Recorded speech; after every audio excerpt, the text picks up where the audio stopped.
Customization के बाद जो हमारा सेकंड प्रोसेस होगा सॉफ्टवेयर में, वो डेफिनेटली आप अपनी सेल्स इंटर करेंगे। वो सेल्स आपकी चाहे पैसेंजर्स को हों चाहे एजेंट्स को हों। तो ये आप देख रहे हैं बुकिंग में आपकी पैसेंजर्स की सेल्स एंटर होंगी और एजेंट सेल में आपकी एजेंट्स की सेल्स एंटर होंगी। सबसे पहले हम बुकिंग सेल को देखते हैं, दोनों का डिफरेंस मैं आपको बता दूंगा। फिलहाल हम बुकिंग सेल को ओपन करते हैं। बुकिंग सेल को ओपन करने के बाद आपके सामने ये कंप्लीट फॉर्म ओपन हो गया है। इसको वन बाय वन मैं आपको स्टेप बाय स्टेप बताता हूँ। सबसे पहले कि आपने फॉर्म को किस तरीके से फिलअप करना है। Invoice number software automatically generate करता है। प्रीवियस इनवॉइस जो आपका नंबर होता है उसको देख के उससे ग्रेटर देन नंबर आपको क्रिएट करके दे देता है। तो सबसे पहले हम यहाँ पर असाइन नंबर पर क्लिक करके इनवॉइस नंबर जनरेट करेंगे। ये आप देख रहे हैं हमारा इनवॉइस नंबर क्रिएट हो चुका है। उसके बाद ये जितनी भी फील्ड्स हैं इनको हम वन बाय वन फिल करेंगे। इसमें जो कुछ टेक्निकल चीज़ें होंगी वो मैं आपको बताऊंगा, अदरवाइज मैं इसको फिलअप करता हूँ। नेम में हम नेम फिल कर देंगे। डेट में किस डेट को बुकिंग हो रही है वो डेट फिल कर देंगे। ट्रैवलिंग डेट में हम जिस डेट को पैसेंजर ने ट्रैवल करना है वो डेट फिल कर देंगे। एड्रेस में हम उसका एड्रेस एंटर कर देंगे। कॉन्टैक्ट नंबर में हम उसका कॉन्टैक्ट नंबर एंटर कर देंगे। ईमेल में हम उसका ईमेल एड्रेस एंटर कर देंगे। पीएनआर में उसका पीएनआर लिख देंगे हम। अगर नहीं है तो इसको डिफ़ॉल्ट इसी तरीके से 0 छोड़ देंगे। टिकट नंबर में हम उसका टिकट नंबर दे देंगे और हमारे पास यहाँ भी टिकट नंबर का ऑप्शन है। मैं आपको बताऊंगा अगर एक पीएनआर में मोर देन 1 पैसेंजर हो तो सबका टिकट नंबर आप उनके आगे एंटर कर सकते हैं। अदरवाइज़ फ़िलहाल आप टिकट नंबर इसको यहाँ छोड़ दें, आप टिकट नंबर को यहाँ एंटर करें। फ्रॉम में आप कहाँ से वो ट्रैवल कर रहा है वो एंटर करेंगे। टू में किस डेस्टिनेशन पर ट्रैवल कर रहा है वो डेस्टिनेशन आप एंटर कर देंगे। एयरलाइन नेम में आप एयरलाइन का नेम एंटर कर देंगे। अब आप ये देख रहे हैं मैंने आपको कहा था कस्टमाइजेशन का टैब पहले फिलअप करना क्यों ज़रूरी है। ये जो फ्रॉम और टू डेस्टिनेशन हमारा सॉफ्टवेयर उठा के ला रहा है ड्रॉप डाउन में, ये सारे वहाँ से कस्टमाइजेशन के टैब में हमने जो एंटर किए थे, और इसी तरह एयरलाइन का नेम जो कस्टमाइजेशन के टैब में हमने एंटर किया था वहाँ से ये पिक करके ला रहे हैं। पैसेंजर नेम में उस पैसेंजर का हम नाम लिख देंगे। मिसाल के तौर पर सोहेल लिख देते हैं, उसका ग्रुप लिख देंगे एडल्ट। टिकट नंबर में हम उसका टिकट नंबर एंटर कर देंगे। परचेज टिकट, कितने का टिकट परचेज किया, जो परचेजिंग अमाउंट है जितने का टिकट हमने परचेज किया होगा वो अमाउंट डालेंगे। फॉर एग्जांपल हमने टिकट परचेज किया है 10,000 रुपीज़ का, तो यहाँ 10,000। परचेज करेंसी ये नेसेसरी नहीं है, अगर आप कोई परचेज करेंसी एंटर करना चाहें तो कर दें अगर आप मोर देन 1 करेंसीज में डील करते हैं। और अगर आप 1 करेंसी में डील कर रहे हैं तो आप इसको बेशक ब्लैंक भी छोड़ सकते हैं। और अगर लिखना चाहें, मतलब अगर आप बाद में रिपोर्टिंग में करेंसी डिफरेंस देखेंगे कि इस करेंसी में मेरा कितनी सेल्स हुई, इस करेंसी में मेरा कितना बिजनेस हुआ, तो ये करेंसी इंटर करना नेसेसरी है। परचेज फ्रॉम, फिलहाल मैं डॉलर इंटर कर देता हूँ। परचेज फ्रॉम किससे परचेज किया, ये देखें वो सारे आपके जो एजेंट्स, वो आपके सारे वेंडर्स जो आपने कस्टमाइजेशन में रजिस्टर करवाए हुए थे, इस सारे उन वेंडर्स के नाम यहाँ पर कस्टमाइजेशन के टैब से उठा के ला रहे हैं। आपका टाइम बचाने के लिए अब बार बार एजेंट्स के नाम और स्टैंडर्डाइज नाम याद रखना मुश्किल है, तो इसलिए हमने आपको पहले कहा था कस्टमाइजेशन का टैब पहले फिलअप करना बहुत ज़रूरी है। आप शॉर्ट सा नाम लिखेंगे एजेंट्स के नेम के तो वो पूरा नेम ऑटोमेटिकली उठा के ले आएगा, आपका काम फास्ट हो जाएगा। यानी कि परचेज फ्रॉम में हमने कर दिया किससे टिकट परचेज किया है, उसके बाद हम सेल टिकट, ये परचेज टिकट था, कितने का परचेज किया, कितनी अमाउंट में आपने टिकट परचेज किया। सेल टिकट आपने कितनी अमाउंट में सेल किया। फॉर एग्जांपल मैं इसको 12,000 सेल अमाउंट कर देता हूँ इसकी। सेल करेंसी, आप परचेज करेंसी और सेल करेंसी भी डिफरेंट हो सकती है। अगर आपकी सेम है तो इसको आप ब्लैंक भी छोड़ सकते हैं जैसा कि मैंने पहले बताया, अदरवाइज आप इसको करेंसी को फिलअप भी कर सकते हैं। सेल्स टू, उसके बाद हमारा कॉलम है सेल्स टू, जैसे परचेज फ्रॉम किससे टिकट परचेज किया और सेल्स टू किसको टिकट सेल किया। अगर तो वो आपका पैक्स है, इसको आपको लेजर मेंटेन करने के लिए अपने एजेंट्स का, अपने वेंडर्स का ये ज़रूरी है कि इन फील्ड्स को आप ज़रूर फिलअप करें। सेल्स टू में आप फिलअप करेंगे कि आपने टिकट किसको सेल किया।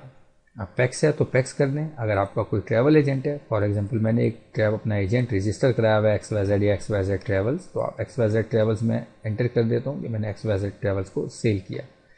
इस पूरी ट्रांजैक्शन का इम्पैक्ट क्या होगा, ये वो इम्पैक्ट होगा जो मैं भी आपको इस ट्रांजैक्शन के बाद एजेंट सेल बताऊंगा, और एजेंट सेल के बाद नेक्स्ट मैं आपको ये बताऊंगा कि ये सारी देखेंगे आप कि इसने ये अमाउंट जो है ये परचेज फ्रॉम ये डाल देगा हमारे वेंडर के लेजर्स में, और ये अमाउंट डाल देगा हमारे एजेंट के लेजर में, उसके ऊपर ड्यू कर देगा, यानी कि ये रिसीवेबल्स हो जाएंगे ये, और ये हमारे ऊपर ड्यू यानी पेएबल्स लायबिलिटीज हो जाएंगी।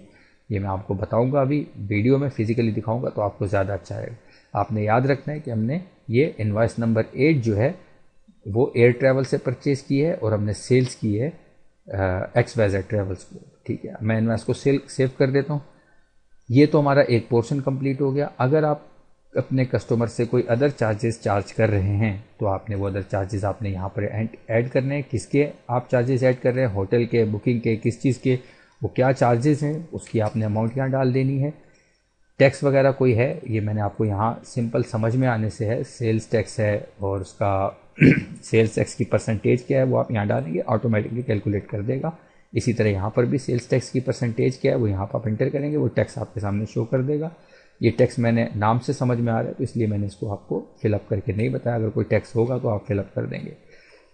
अब अदर चार्जेस हैं, ये सारी उसकी इनवॉइस क्रिएट हो चुकी है। अब मैं अगर इनवॉइस पे आपको क्लिक करके दिखाता हूँ तो आप ये देख सकते हैं कि आपके सामने जब इनवॉइस ओपन होगी तो ये देखें, ये कंप्लीट हमारे सामने वो इनवॉइस आ चुकी है। ठीक है, अच्छा जी, यहाँ पर ड्यू अमाउंट और पेड अमाउंट 0 और पेएबल कंप्लीट अमाउंट ड्यू है भी क्लाइंट के ऊपर।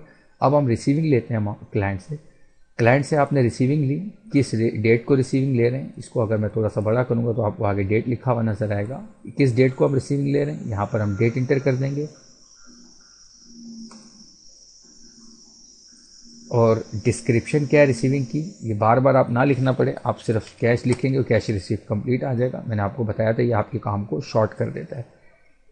अमाउंट, कितनी अमाउंट आप रिसीव कर रहे हैं क्लाइंट से वो अमाउंट आप लिख देंगे। लेट सपोज इस क्लाइंट के ऊपर जो अमाउंट 13,000 ड्यू है, आप उसमें से मान लीजिए कंप्लीट अगर अमाउंट लेते हैं तो कंप्लीट डाल दीजिए। मैं फ़िलहाल इसकी 10,000 अमाउंट रिसीव करता हूँ, बाकी इस पर ड्यू रिसीविंग फ्रॉम, डेफिनेटली आपने XYZ ट्रैवल्स को सेल किया तो XYZ ट्रैवल से ही आप अमाउंट रिसीव करेंगे। ये देख लें,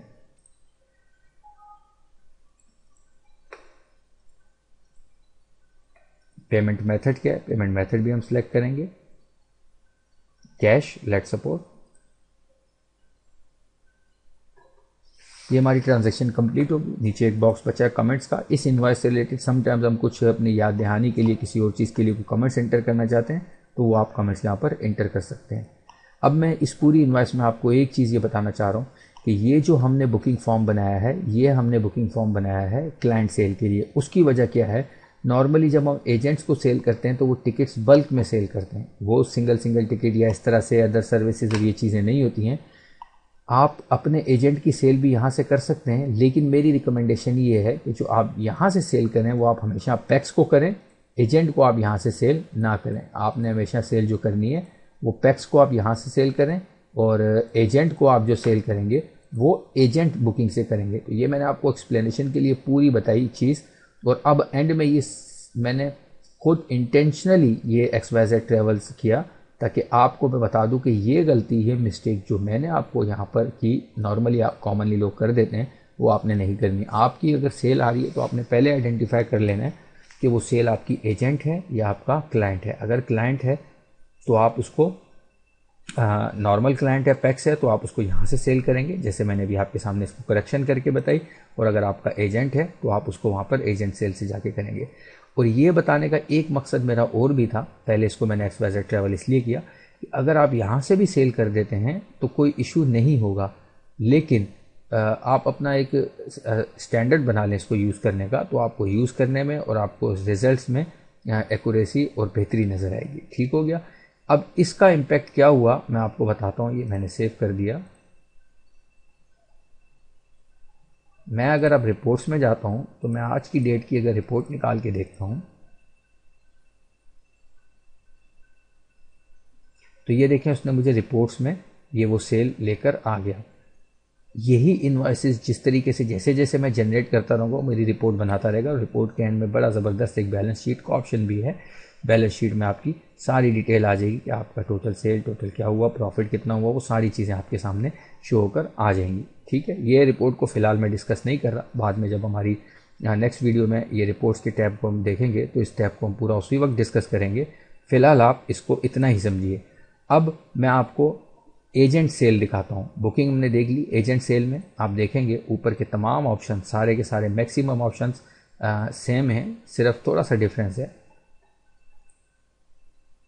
ये आप देखें, वो डिफरेंस ये है कि इसमें बाकी जो एक्स्ट्रा चीज़ें थी नॉर्मल डेली एजेंट से हमारी डील्स में नहीं होती हैं। एजेंट्स नॉर्मली हमसे सिर्फ टिकट्स परचेज करते हैं, तो हमने इस फॉर्म को ईजी टू यूज़ करने के लिए हमने इसको शॉर्ट कर दिया फॉर्म को, कि शॉर्ट हो जाएगा फॉर्म, आपका काम फास्ट हो जाएगा। वही सेल देख रहे हैं आप, वो जो हमने पूरी सेल थी वो यहाँ पर भी हमारे पास आ रही है, क्योंकि सेल्स तो डेफिनेटली वो सेल्स है, चाहे वो पैक्स की है चाहे वो एजेंट की है, वही सारी इन्वाइसेस आपको यहाँ शो होंगी। या हमने काम ये किया कि एजेंट्स नॉर्मली आपसे बल्क में टिकट लेते हैं, तो हमने वो एक्स्ट्रा जो ऑप्शन थे आपके रिसीविंग के, उसके लिए रिसीविंग के लिए हमने एक अलग फॉर्म बना दिया। और एजेंट से आप पर टिकट भी परचेज डील नहीं करते हैं। समटाइम्स ऐसा होता है एजेंट्स को आपने काफ़ी सारे टिकट्स इशू कर दिए हैं और उसके बाद आप एक ही किसी चीज़ में उससे पेमेंट ले रहे हैं या पहले आप पेमेंट ले रहे हैं, तो वो फिर आप एजेंट सेल में आपकी डेफिनेटली उस हिसाब से आपका हमने इसका इंटरफेस डिज़ाइन किया है। बाकी इसका प्रोसेस वही है जो आपका बुकिंग का है, सिर्फ ये दो डिफरेंस हैं। एक तो आपके यहाँ पर स्पेस ज़्यादा है, आप ज़्यादा टिकट एक साथ सेल कर सकते हैं। दूसरा आपका इसमें ये प्लस पॉइंट ये है कि आप रिसीविंग के जो है ऑप्शन आपके पास फ्लेक्सिबल है। एजेंट की रिसीविंग किस तरीके से लेनी है, सब एजेंट के लिए नई इन्वाइस बना के दिखाता हूँ आपको। New PNR, assign number, contact person name, बाकी सारी डिटेल आपने जो फिलअप करनी होगी वो फिलअप कर लेंगे आप। ठीक है, फिलहाल मैं आपको जल्दी जल्दी कुछ करके दिखा देता हूँ ताकि आप टाइम जो है वो बचे, वीडियो शॉर्ट हो हमारी।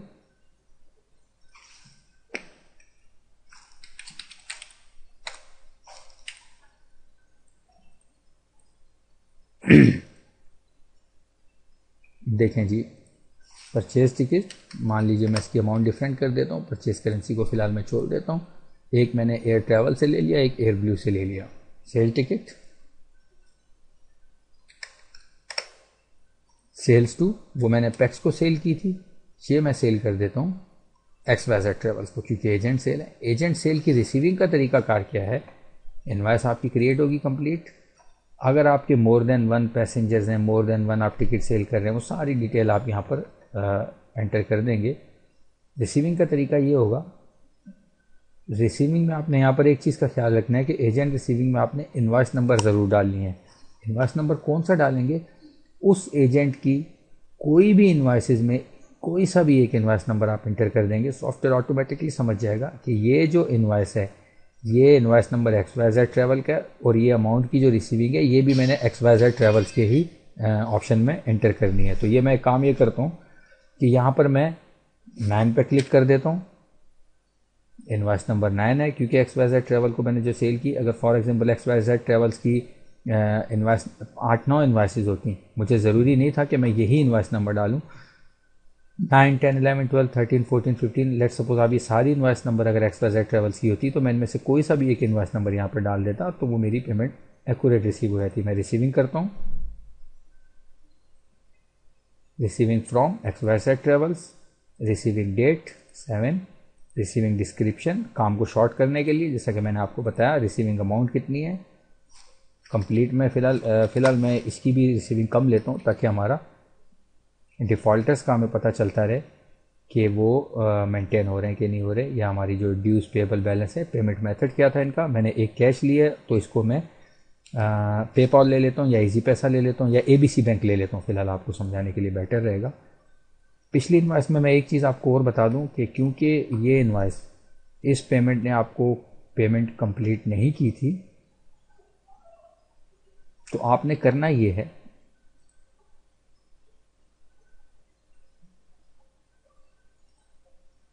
ये इनवाइस नंबर जो हमारा 8 था, पैक्स को मैंने सेल की थी, इसमें आपने एक चीज़ याद रखनी है, जिस बाय डिफ़ॉल्ट ये पेमेंट क्लियर का ऑप्शन चेक्ड है। अगर आपको क्लाइंट ने पेमेंट क्लियर नहीं की तो आप इस चेक को अनचेक कर देंगे। जैसे ही आपने अनचेक किया और इसको सेव किया तो आप ये देखेंगे कि मेरी ये इनवॉइस डिफ़ॉल्टर्स में शो हो जाएगी। देख रहे हैं आप, मेरी इनवॉइस डिफ़ॉल्टर्स में आ रही है, इनवॉइस नंबर 1।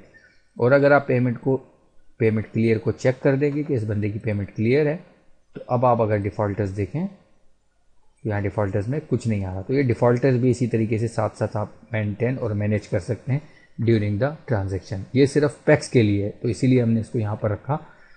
पैक्स के लिए आपका ये डिफ़ॉल्टर्स का ऑप्शन है। एजेंट का वो ऑटोमेटिकली आपको अकाउंट शो करता रहता है कि इसकी ड्यू अमाउंट कितनी है और पेबल अमाउंट्स कितनी है। वो कैसे करता है, वो जब हम रिपोर्ट्स का टैब डिस्कस करेंगे तो ये सारी चीज़ें रिपोर्ट्स के टैब में, और इसके अलावा और काफ़ी चीज़ें रिपोर्ट्स के टैब में, तो वो हम उस वक्त देख लेंगे।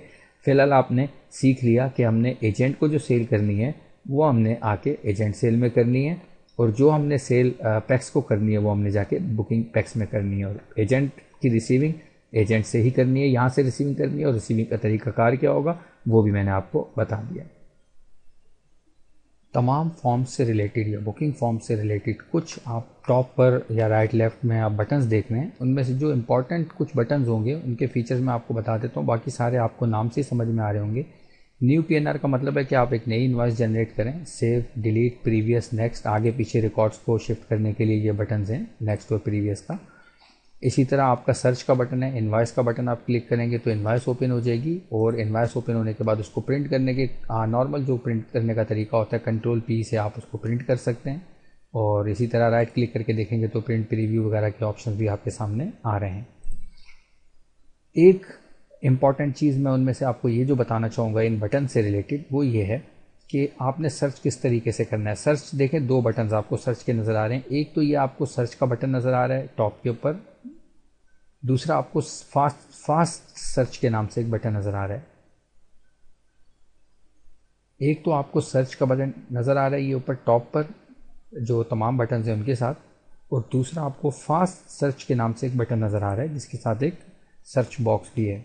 इन दोनों में डिफरेंस मैं आपको फ़िलहाल बता देता हूँ, लेकिन सबसे पहले मैं आपको ये सर्च के बटन से सर्च करने का तरीका बताता हूँ।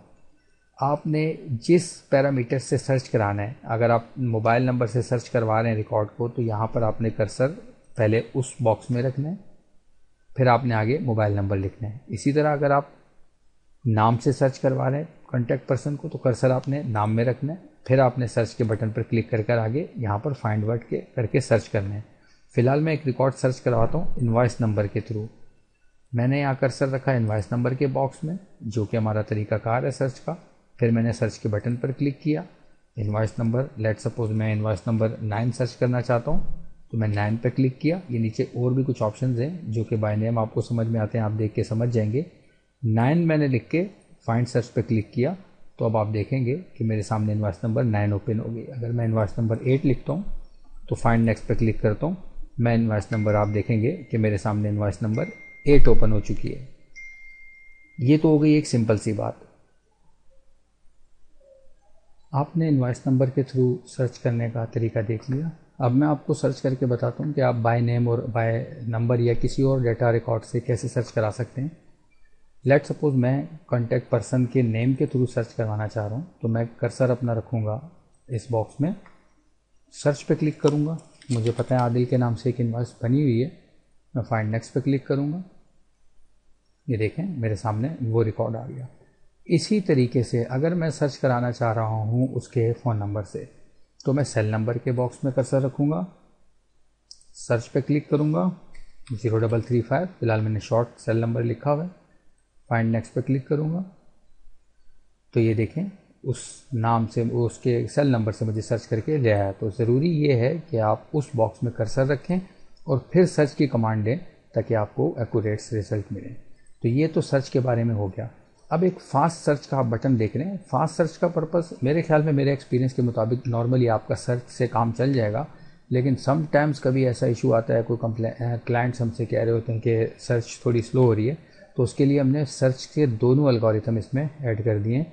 एक फास्ट सर्च का एल्गोरिथम जिससे आपकी सर्च मज़ीद फास्ट हो जाती है। तो मैं आपको फास्ट सर्च से सर्च करके बताता हूँ, लेकिन ये फास्ट सर्च का एल्गोरिथम याद ये रखिएगा सिर्फ इनवॉइस नंबर से सर्च करता है। लेट सपोज मैं किसी एम्प्टी रिकॉर्ड पे हूँ या किसी भी रिकॉर्ड पे हूँ, मैं एक नए रिकॉर्ड पे जाना चाहता हूँ, तो मैं यहाँ पर 8 लिखूँगा, एंटर प्रेस करूँगा और फास्ट सर्च के बटन पर क्लिक कर दूँगा। जैसे ही मैंने फास्ट सर्च के बटन पर क्लिक किया तो मेरे सामने आप देखेंगे कि एक और अलग से नया फॉर्म ओपन हो जाएगा। आप उसमें डिफरेंस ये देखेंगे कि इस फॉर्म का कलर जो है ये आप देख रहे हैं रेड है, और आपके जो ओरिजिनल वर्किंग फॉर्म है उसका कलर लाइट ब्लू है। इस फॉर्म का कलर रेड रखने की हमारी वजह भी यही है कि आपने इस फॉर्म को सिर्फ अपनी कोई एडिटिंग करनी है, क्योंकि डेफिनेटली जब आप सर्च करते हैं किसी चेंजिंग्स के लिए सर्च करते हैं, कोई रिकॉर्ड में मज़ीद ऐड करना है कुछ, आपने अपना जिस पर्पस के लिए इस फॉर्म को ओपन किया सर्च करके आपने वो अपना टास्क कंप्लीट करना है। वो टास्क कंप्लीट करने के बाद आपने इस फॉर्म को क्लोज करना है। यानी कि बताने का मकसद ये कि आपका मेन वर्किंग फॉर्म आपने यही रखना है कि जो फास्ट सर्च से ओपन होने वाला फॉर्म है ये सिर्फ फास्ट सर्च के लिए है। फास्ट सर्च से आपने कोई चीज़ सर्च करके ओपन किया इस फॉर्म को, और उसके बाद उस पर जो भी आपने अपना ज़रूरी टास्क करना है वो करके आप इस फॉर्म को क्लोज कर देंगे। लास्ट के जो 2 बटन्स हैं जिनको मैं एक्सप्लेन करना चाहूँगा मज़ीद, व्हाट्सअप एंड SMS। व्हाट्सअप के बारे में याद रखिएगा, इस नंबर पे आपको वो व्हाट्सअप लिंक करवा देगा, लेकिन शर्त ये है कि आपने ये नंबर प्रॉपर फॉर्मेट में लिखा हुआ हो, 00 प्रॉपर फॉर्मेट 92 कंट्री कोड के साथ। मैं प्रॉपर फॉर्मेट का मतलब ये है कि कंट्री कोड के साथ 0092 335 22 686 14। लेट सपोज आपने नंबर लिखा हुआ है और सेव किया हुआ है, और आपको याद होगा कि मैंने एक स्टैंडर्ड मैसेज डिज़ाइन किया था उस नंबर पर। ये जो नंबर आपने यहाँ लिखा है वो स्टैंडर्ड मैसेज इस नंबर पर ऑटोमेटिकली जनरेट होकर आ जाएगा इनवॉइस नंबर के साथ। मैं आपको सैंपल करके दिखा देता हूँ। जैसे ही आप सेंड व्हाट्सएप पर क्लिक करेंगे तो ये आ गया कंटिन्यू विद चैट। तो अब आप देखेंगे कि इस नंबर हमारे सामने वो नंबर ओपन हो गया, और नीचे हमारे सामने वो स्टैंडर्डाइज्ड मैसेज जो हमने बनाया हुआ था वहाँ पर इनवॉइस नंबर, ये देखें इनवॉइस नंबर 8 उसकी ऑटोमेटिकली सॉफ्टवेयर उठा के ले आया, और वो जो हमारा हेडर और फूटर हमने मैसेज में क्रिएट किया था वो डिटेल हमारे सामने पूरा मैसेज यहाँ पर आ गया। जिस तरीके से ये व्हाट्सअप का ऑप्शन है हमारे पास, बिल्कुल इसी तरीके से अब जैसे ही मैं अगर इसको सेंड के बटन पर क्लिक करता हूँ तो ये मैसेज हमारे क्लाइंट को सेंड हो जाएगा। हमें कोई अलग से मैसेज टाइप करना और कोई अलग से देखना कि यार इसका इनवॉइस नंबर क्या है, वो कुछ करने की ज़रूरत नहीं है। बिल्कुल जैसे ये व्हाट्सअप मैसेज हमारे सॉफ्टवेयर के थ्रू सेंड हो रहा है, बिल्कुल इसी तरीके से जब आप सेंड SMS पे क्लिक करेंगे तो सेम कस्टमर के मोबाइल नंबर पर यही स्टैंडर्ड मैसेज इन्हीं डिटेल के साथ सेंड हो जाएगा। तो ये हमारा तकरीबन बुकिंग फॉर्म और उससे रिलेटेड बटन्स कंप्लीट हुए। अब ये जो बटन्स हैं ये तकरीबन बार बार डिफरेंट फॉर्म्स में रिपीट होंगे। मेरे ख्याल में हर जगह मुझे बताने की एक्सप्लेन करने की ज़रूरत नहीं पड़ेगी। तो ये इनको समझने के लिए आप ये वीडियो अच्छे तरीके से देख लीजिएगा। नेक्स्ट वीडियो में हम चलते हैं नेक्स्ट मॉड्यूल की तरफ।